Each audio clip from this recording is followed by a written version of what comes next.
We're going to start with Channing Schoenberger. Hope I said that right, from the Biomimicry Center and Nature Maker at ASU. So Channing holds a BS in sustainability with a focus on engineering, materials, and technology. He received his MS degree in biomimicry in 2020 and is currently a fellow in the Certified Biomimicry Professional Program through Biomimicry 3.8. Channing is in the process of applying for a PhD in sustainability with a concentration in complex adaptive systems, where he will be exploring the change in sustainability from scarcity and limitation to abundance and regeneration through biomimicry. Thanks for being here. Thank you. Thank you very much. So yes, my background on this comes from my Bachelor of Science in Sustainability. As I went through my bachelor's, I really found that a lot of the initiatives and solutions being provided in the sustainability realm were really not cutting to the problems. They were band-aids, and they really didn't take care of our issues that we really had. And I was introduced to biomimicry toward the later part of my sustainability undergraduate degree. What I found was that sustainability holds a lot of answers that we really need to contend with. Sustainability is great when you're trying to develop a product and you want that product to use less energy or resources. The problem is that when you're developing this product, you also have a manufacturing process. So we could have really great solar panels with turbines, but the process in which we manufacture them, if those processes aren't changed, we're still creating the same problems. We're just creating a solution on the back end, a band-aid, if you will. So what I'd like to do, and you've all heard some really great information from the guest speakers prior, and I'm not going to repeat that stuff. They've got some great information out there about how to get into the industries, how to do your research, what to look for. But they've also used the term biomimicry a lot, but a lot of people don't understand what biomimicry really is. So what I'd really like to do is introduce that. I'm going to share my screen here. Okay. Can you all see the black screen that says Biomimicry Center? Looks good. All right. So the Biomimicry Center is located at Arizona State University in Tempe, Arizona. It currently has 3 different programs associated with it. The first is an undergraduate certificate, where I'm currently teaching the biomimicry thinking, which is the process of how we do biomimicry. And there's a master's program, obviously at the master's level, which is all online, which takes an extremely deep dive into all of the functionings of biomimicry. And then there's the biomimicry certificate. It's a master's level certificate, but again, only just a certificate. Let's close this down.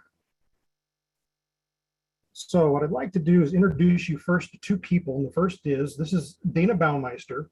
For all of you that really want to dive in and maybe learn some more, these 2 books. This is Dana Baumeister. She is the co-founder of Biomimicry 3.8, and she's a biologist by trade and has her PhD in biology. And she wrote this book as a scientific approach to biomimicry. And it is a great resource if you really want to understand the process. The next book is written by Janine Benyus, who's the other co-founder of Biomimicry 3.8. If you Google either one of them or YouTube, there are some wonderful videos out there on their discussion on what biomimicry is and what they intend to have biomimicry do for sustainability and, well, the problems we're looking to solve. So really, what is biomimicry and why do we need it? First is, biomimicry is the study of nature's genius, the conscious emulation. But we don't just emulate the things that are out there in nature. We look to nature for model, measure, and mentor. And to do this, this changes the way we approach a problem. As model, actually, I'm gonna move forward on this. So biomimicry is, again, it's innovation inspired by nature. The biggest portion of the biggest takeaway from biomimicry is that it is learning about nature instead of it's learning about nature and to learn from nature, not taking from nature as a resource. Uh, we sit on this nice blue marble as a finite resource. Everything on this planet will disappear if we use it up. And sustainability at its roots is really intervention.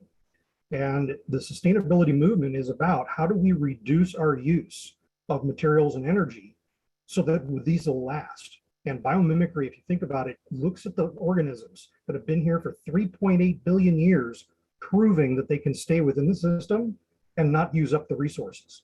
So we have a cultural shift that we need to also look at. And to do that, there are three real components or pillars to biomimicry. And I mentioned earlier the ethics of how do we produce or manufacture our goods. Well, that's our ethos. We could really turn out to have a really good solar power array, but if the processes that we use to heat, beat, and treat the materials cause more damage, what are we really doing here? All we're doing is creating an ability to create a renewable energy source, but the materials and energy required to make it happen cause damage to the planet. So the ethics here is how do we continue that manufacturing process and make it so that it's sustainable, meaning that we're not using up finite resources. The reconnect is our innate nature, our human nature, to be one or close to nature as possible, our attachment to nature. E.O. Wilson and William Morris were really good with the hypothesis of biophilia. And biophilia, again, is a hypothesis that we humans have an innate nature to be connected to nature. So how do we make that happen? And then, of course, emulate. You've heard some of the other speakers mention emulate in some of the things that they have accomplished. Emulate is where you're going to see a lot of large changes, and I'm going to take you through a few pictures here.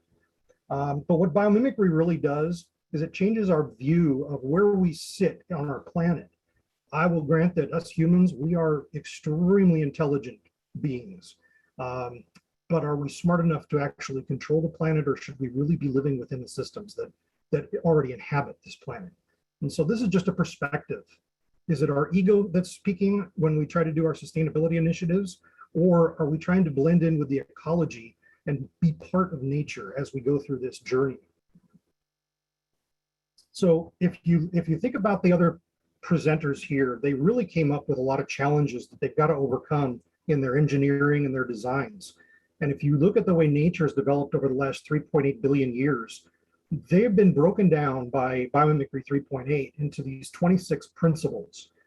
If you look at these principles, I'm pretty sure that I can get agreement that a lot of the engineers and the presenters prior to me, they're dealing with these exact same principles when they're dealing with satellites in space. They're talking about a finite resource. They cannot replenish those resources. Well, life on Earth has already contended with these issues and has created strategies to deal with these problems. And these 26 principles, these life principles, can be seen through all organisms on this planet that are alive.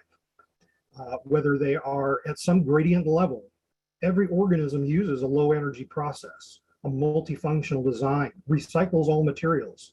And by the way, for you youngsters out there, trash is a human convention. Nature doesn't have trash. I'm going to show you an example of how waste becomes an input and can be very valuable. But these 26 principles are very important because they really define sustainability, they redefined sustainability. In the sustainability realm, there's a report called the LCA, Life Cycle Assessment. And really what it's doing is it's telling a person or a company where their environmental damage is, how much toxins are they producing, where can they intervene in order to create less environmental damage. If we were to rewrite or look at those life cycle assessments and instead try to bring those manufacturing processes and products into line with what we believe to be sustainable, and we look at these 26 principles, these life principles, this redefines how sustainability should be approached. And I'm very big on this. This is, if you look at these 26 principles and then look to any artifact that a human has made, we cannot check off every one of these boxes as a sustainability initiative or a sustainability goal, because none of our products that we humans have made can fit every one of these principles, which speaks volumes as regarding to how far we've come with sustainability. So in listening to the other presenters, this is a taxonomy, and this is actually more of I'm going to call it a translator. All the organisms out there on the planet perform certain functions, whether it's by system, by form, or by system, form, or function. And those have all been broken down into engineering terms or design terms on this taxonomy. And then this coincides with a website, and I will introduce you to that in just a minute, called asknature.org. And if you really want to learn about some organisms and what their functions or strategies might be, asknature.org is broken down into these categories so that you can see, for instance, move or stay put on the top right. Every organism on this planet, we can agree, moves or stays put. Does it attach or does it move? And does it permanently or temporarily attach? And I'm going to give you an example real quick here. But first, let's start with systems. This is the Kalmberg Industrial Park. There are 9 industries in this park that use the waste from a different industry in the park as its input. So there's no waste byproducts actually being used in this industrial park. One waste stream from one industry within this park is the input to the next manufacturing plant or the next industrial process that's taking place. So there's no waste that comes out of this park. This is the Shinkatsu bullet train. So this is a biomimicry example of function or form. I'm sorry. The bullet train, the first one on the left-hand side there, that was the original Shinkatsu bullet train. And as you can see, it's a very blunt object. And to be traveling at above 180 miles an hour, it does create problems. One of its largest problems was as it came out of the tunnel, it created a shock wave, a sonic boom that was breaking windows almost a third of a mile away. But even more so was the sonic boom that was created that could be heard a mile and a half away. And one of the engineers happened to be a bird watcher and noticed a kingfisher diving from 30 to 40 feet in the air into the water without making a splash. And what he realized was this organism knows how to transition from one density to the next without problems. And he realized he was having the same problem when his train exited the tunnel. Changing of densities created that sonic boom. He wireframed the beak and head into the designing of the front end of this locomotive. And now the train travels at above 220 miles per hour, is approximately 15 to 20% more efficient. And when it comes out of the tunnel, it's quiet. So this is an idea of form being used to solve a problem. Just this form created a higher efficiency for the traveling of this train. This is the Swiss rebuilding, also known as the Gherkin in London. This building was taken as a function of the Venus flower basket. The Venus flower basket, although seems very light and fragile, actually has a very durable structure that can withstand a lot of pressure. They built the exoskeleton of this building based on the functions of the exoskeleton, the structure of the silicon lattice of the Venus flower basket. And it really turned out, as you saw, it turned out really well. It's kind of a beautiful building. This is the Eastgate building. Now, this building has no air conditioning in it, and it sits in Zimbabwe. Zimbabwe has temperatures in the summertime getting up to into the hundreds. And this building still does not have air conditioning. When it was built using the idea that termites, also in Zimbabwe, have a way of dealing with how to mitigate heat. And the engineers and architects did a fantastic job understanding the principles that guide how these termite mounds work. And when they incorporated it into the building, they were able to reduce the cost of the building by approximately $25 million in air conditioning infrastructure, which it does not have. And it saves between $3 and $5 million a year in electrical maintenance and cooling costs. So there's a huge advantage to understanding the biology behind biomimicry. I'm certainly not a biologist. I have a lot of research to do when I do my research, but I also bring people to the table, such as our other panelists who are engineers and architects and biologists. They are the people I have to go to in order to make this stuff work. I wish this was more interactive, because I love when I hear the idea of what people believe this is. This is the burdock seed. This is a mimicking of function. George de Minstrel is a scientist. He was out walking with his dog, and he continuously had to pick these things out of his dog's fur. And what he realized was there's a design principle here about attaching to things temporarily. Seeds need to attach to a dog or any organism that walks by in order to spread out. This particular seed does.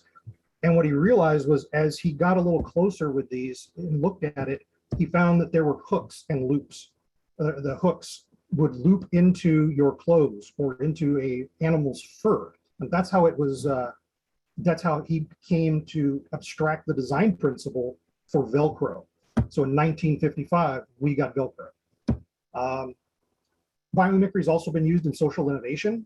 This is a website by a biomimicry professional who focuses solely on social innovation. The website is biodashsysnet. And I would certainly encourage anybody that is interested in social innovation to take a look at that. Let's see here. So the benefits of integrating biomimicry obviously is they're life friendly. All nature does things in green chemistry. There is no oil-based products. Creative and novel innovative solutions. And I'm about to show you real quick the center that we've redesigned using entirely sustainably built materials and biomimetically inspired materials.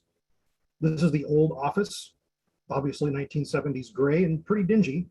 And this is our new office. All the wood in here is made with a product that's soy-based adhesive that has been abstracted from the design principle of blue mussels. The blue mussel protein adheres underwater, and it does it very well. The flooring, and I'm going to give you the example of the flooring because this goes back to our ethos and reconnect. The flooring is from a product called Interface Carpets. And Interface was started by Ray Anderson. And if you know anything about the carpet industry, it's extremely wasteful. Well, at least it was. Ray invited Dana to come help him redo his entire manufacturing process. He didn't want to just create a better carpet. He wanted to create a better manufacturing process. And what they did was went out to the back of they went out to the forest behind the manufacturing plant.